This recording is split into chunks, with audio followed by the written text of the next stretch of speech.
mass spawning is one of the most critical biological events that happen here on the Great Barrier Reef. It's the primary way that many corals reproduce and regenerate. Once or twice a year, triggered by rising water temperatures, lunar cycles, and dazzling, multiple coral species synchronize their eggs and sperm release into the water column. This timing is essential. By spawning simultaneously, corals drastically enhance their chances of fertilization, while overwhelming predators that feed on these coral gametes. Mass spawning fuels an entire ecosystem.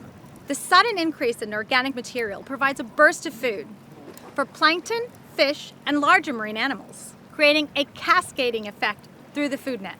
In simple terms, if coral spawning fails, reefs cannot renew themselves.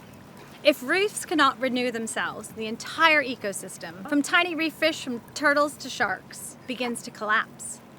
That's why coral spawning is not just a natural, fascinating spectacle. It is the foundation of reef survival.